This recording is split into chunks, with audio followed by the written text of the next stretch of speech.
First loss, then I have them losing to Alabama, and then I got them losing to Georgia. But I have Tennessee beating everybody else, so I think they're going to go 9-3 this year. I think this is going to be a good team, but you're just going to play two of the top 4 teams in college football this year, and that's tough to do year in, year out. It's hard. There's a path where they're 3-3 after the Alabama game, and fans are getting a little restless where there was all this optimism. And it's like, well, I mean, those 3 losses included, maybe you could lose at Pitt, at LSU, and Bama at home. And those are all respectable losses in 2022. Like, that would not be the end of the world. Sky's falling. Like, this is a sneaky tough schedule for Tennessee this year. Like, this is a tougher schedule than a year ago. There's some real landmines here. Like, at Georgia, at South Carolina, at Pitt, at LSU. Like, those are 4 real tough games, and you get Bama every year. Like, Bama's just on the schedule where that's just a loss. And I'm concerned. Like, we're going to know if they're a 10-2 team or a 7-5, 6-6 team after September. At Pitt is just the way Tennessee fans talk about this one. I just think is completely misguided, where Pitt's a really good football team. And they're going in. There's a reason they're going in ranked in 16 AP poll. Have a great defensive line, Keaton Slovis and company. Like, this is not Mark Whipple's offense because they were scoring too much for Pat Narduzzi last year. So the offense won't be as scary for Tennessee. But like, yeah, Tennessee should beat them. But like, would I be surprised if Tennessee dropped 1 to Pitt or Florida? No. I will say the Smoky Grays coming back for the Florida game is a good look, and that's a good vibe right there. So you want that because that was the last time Tennessee beat Florida was with the Smoky Grays. So you got to do what you got to do to shake the bad juju out of there. And they're just a great alternate uniform. Everybody's got the black jersey they can rock, like whatever. Well, I've heard the black jerseys are not going away, by the way. They need to. They don't need the black. Although if they rock the black helmets, they would. No, here's where and someone made this point. I agree with this. If they did this every year, I think this is okay. They play Kentucky on October 29th at home. If the black and orange was the Halloween uniform they just wore at the end of October every year, like the Happy Halloween black and orange, I think that'd be good. The dark. That's what Georgia and Florida fans have said for years, to rock black versus orange for Halloween, like because it's always right around there, the Georgia Florida game.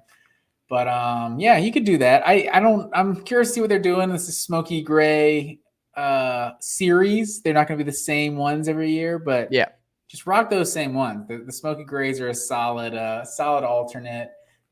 Tennessee's got that gray thing going for them that not everyone else does. You could be like Iowa State and just rock black and white uniforms, even though your colors are burgundy and gold. And you see Minnesota also recently busting out some like black and white unis. I think they're like a hint of like dark red or burgundy or whatever in there. But yeah, you're burgundy and gold. Why do we even have colors? Why do we even have team colors if you're just going to rock black and white uniforms? Grinds my gears, sir. I said I couldn't promise that being the last uniform. I knew it wasn't going to be conversation. But yeah, it's interesting that in any scenario of a team that you're playing a home and home series with, to lose the first one at home and count the second one on the road as an automatic win. Like, it's just in no scenario is that going to be an automatic win, even though I am predicting Tennessee to beat Pitt. But I think they get off to 4-0.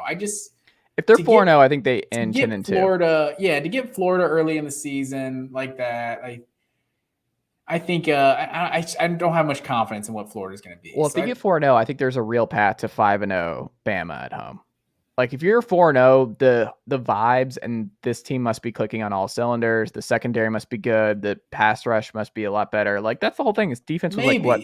Those first 4 aren't necessarily the best teams. Like, Pitt could be a whatever 6-6, 7-5 ACC team, and Florida could be a team that misses a bowl game. So it doesn't necessarily mean. But it means a lot for Tennessee and the psyche for Tennessee. Like, if they get through those two. And they just are like, all right, we made it through this September. I'm telling you, in that building, there is get through September unscathed. Like, that is the mission. Like, no one's thinking about anything past Pitt and Florida. Like, just get through those two. And if you're 4-0 going to Death Valley, you're feeling pretty good, because I think it will take some time. It might be Jaden Daniels, it might be Garrett Nussmeier. It's gonna be back and forth. Got a bye week going into Death Valley as well, so that won't hurt. I'm going to go over, though. I'm going to say Tennessee goes 10-2 this year. I'm going to live with 10-2. Oh, because you're picking them to beat Georgia. I So am, and who are the losses you're picking? South think Carolina and Bama? South Carolina and Bama are my losses. Okay. Put it on the board. Over. 43rd Vanderbilt. defense, though. That's the thing to watch. Is if Tennessee's defense moves up to like the 30s, I don't think they can make the 20s. But if they're in the 30s, the offense is going to be in the top 3 in the country, like top 3. And it's just really hard not to win 10 games or 9 games with the top 5 offense in today's game. They're going to boat race some people. And the defense just has to be a little bit better. We can't be in the 60s. Got to be in the 40s, 30s, somewhere around there. Difference between ordinary and extraordinary. That's right. Just a little bit extra. Vanderbilt, 2.5 over under. I'm going over. I don't want to talk about Vanderbilt. Do we have to talk about Vanderbilt?